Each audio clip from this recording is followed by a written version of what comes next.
I escaped a toxic family, and this is what happened. Growing up in a chaotic house left me with these invisible wounds I thought I'd carry forever. I was basically trained to survive a constant storm. And it turns out, that was the ultimate training for building a life my toxic family never thought was possible. Here's what happened when I finally escaped. For years, my normal was a house that felt less like a home and more like an emotional minefield. Every single day was a masterclass in tension, trying to predict the unpredictable moods of the people who were supposed to be my safe place. Do you know that feeling? That constant low hum of anxiety in your chest, the hyper-awareness of listening for the tone of a voice, the sound of footsteps, the way a door slams. That was my childhood. It wasn't always loud, obvious stuff. A lot of the time, the damage was subtle, creeping, and just confusing. It was the constant feeling of disapproval, the dismissals of, "Oh, you are just too sensitive," or the comparisons that always made me feel like I was falling short. There's actually a name for this kind of stuff: adverse childhood experiences, or ACEs.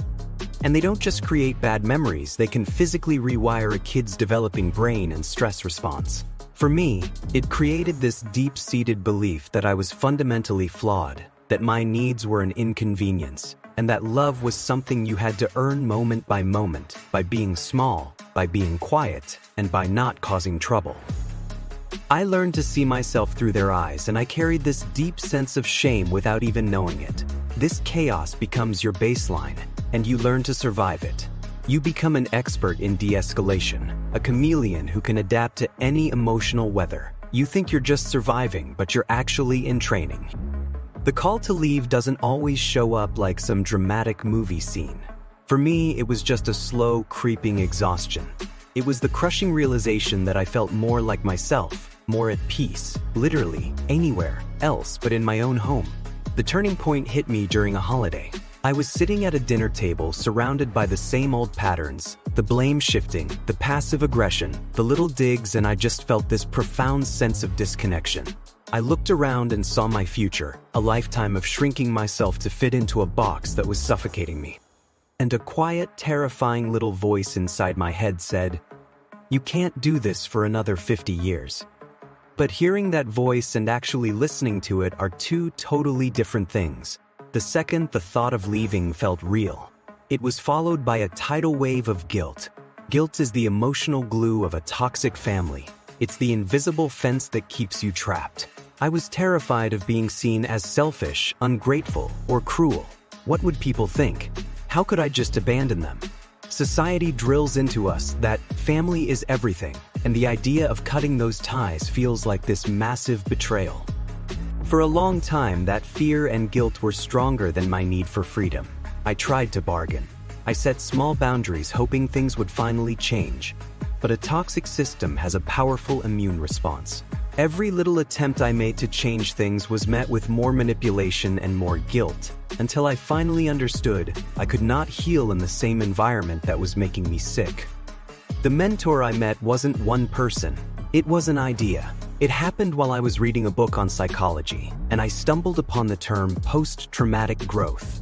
The concept isn't just that you can heal from trauma, but that the struggle itself can lead to incredible positive changes. It can forge a new appreciation for life, create stronger relationships, and build this profound sense of personal strength. And that's when it hit me. Everything I had learned to survive the storm wasn't a weakness, it was a skill set. My hypervigilance, it had become a powerful intuition, an ability to read people and situations with crazy accuracy. My ability to compartmentalize and just get through it. That had become a laser-like focus I could apply to my work and my goals. My role as the family peacemaker. It had made me a deeply empathetic and effective communicator. I started to reframe my past not as a source of damage, but as the harshest, most effective training ground imaginable. My wounds weren't a life sentence, they were proof that I had survived. And with that realization, I crossed the threshold. It wasn't a single dramatic moment of walking out with a suitcase. It was a series of small, deliberate, and terrifying choices. It was opening my own bank account. It was saying no to a holiday gathering. It was not answering a guilt-tripping phone call. It was a slow process of separating myself financially and structurally, which finally gave me the power to leave. Each step felt like a betrayal at first, but with each one, the air got a little clearer. I was finally choosing myself, and it was the hardest, most necessary thing I had ever done. Leaving isn't the end. In a lot of ways, it is the beginning of the real work. The immediate aftermath wasn't relief, it was a deafening silence. The chaos I had known my whole life was gone, and in its place was this vast, terrifying emptiness. I'd escaped the storm, but now I was just adrift in an ocean of loneliness. The enemies in this part of the journey are sneaky. There's the internal enemy, that voice of your inner critic, which sounds suspiciously like your family members, telling you you've made a huge mistake. Then there are the external ones, the relatives and family friends, often called flying monkeys, who don't get it and deliver messages of guilt and shame, telling you to just go make peace. But you also find allies. My first true ally was a therapist who gave me the words for my experiences. She taught me about things like gaslighting, parentification, and complex trauma. Just having a name for the invisible wounds was so incredibly validating. Another ally was a friend who just listened without judgment. And then there were books, podcasts, and online communities full of people who had been through the exact same thing. Finding your people, even online, shatters that illusion that you are completely alone in this. It's a lifeline.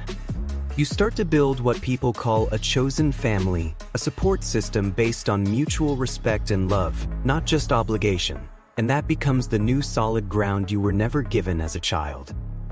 This part of the journey, finding the language for what happened, was so critical for me. I am curious to know what it was for you. Let me know in the comments what your aha moment was.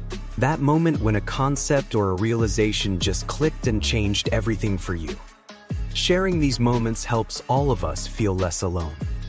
The ordeal, the biggest test, came about a year after I went low contact. It was my birthday and my phone was silent. No angry calls, no guilt-tripping texts, nothing, just silence. And instead of feeling free, I felt this immense gut-wrenching grief. It was grief for the family I wished I had, the birthday calls I would never get, the unconditional love I craved and would never receive from them. I spent the day just crying, not because I wanted to go back, but because I was finally letting myself feel the full weight of the loss. It was the death of a fantasy, and it was excruciating. But on the other side of that grief, something shifted. The silence that was once so terrifying started to feel peaceful. It was the quiet of not having to be on guard, the quiet of not waiting for the next crisis to drop. It was the quiet of my own mind, finally able to hear its own thoughts without the noise of everyone else's expectations. That was the beginning of the reward. The real reward wasn't money or a perfect life. It was peace. It was waking up in the morning without that knot of anxiety in my stomach. It was making decisions, big and small, without running them through a filter of what will they think. It was discovering who I was when I wasn't just in survival mode. I found out I was capable, I was resilient, and I was worthy of a love that didn't come with a million conditions attached. The life I started to build, one with stability, healthy relationships, and self-respect, that was the reward. It was the life they never thought was possible for me, because it was a life they couldn't control. You never really get over a traumatic childhood. The scars are always there, but you learn to integrate them. The journey back is about looking at those scars not as marks of damage, but as proof of your resilience. It is like that Japanese art of kintsugi, where they repair broken pottery with gold. The cracks become part of the object's story, making it stronger and even more beautiful. For me, this meant accepting the paradox of my past. The same experiences that caused so much pain also gave me my greatest strengths. My childhood taught me a deep empathy for others who are hurting. It gave me a real appreciation for peace and stability. It taught me how to build a life from scratch, with intention and care. This is that idea of post-traumatic growth in action. The profound, positive change that can happen after you go through hell. The resurrection is the moment you realize you are not the victim of your story anymore. You are the author. You can't change the beginning, but you get to write a powerful middle and an incredible ending. I am not the same person who tiptoed around that chaotic house. That person was built for survival. I am a person built for thriving. I took the survivor's skills and put them to work building a life with purpose. Escaping a toxic family isn't an act of hate or revenge. It is a radical act of self-love. It is choosing to break a generational cycle of pain, even if it means you have to carry the weight of guilt and misunderstanding for a little while. What I've learned is this: the survival skills you built are not your curse. They are your hidden superpower. That ability to read a room, to anticipate needs, to withstand immense emotional pressure in a healthy environment. Those skills can make you an incredible leader, partner, and friend. If you are in the middle of this storm right now, please hear me. You are not alone. You are not crazy, and your feelings are completely valid. Healing is possible, and a life of peace is out there waiting for you.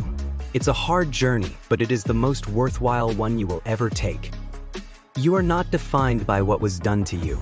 You are defined by what you choose to do now.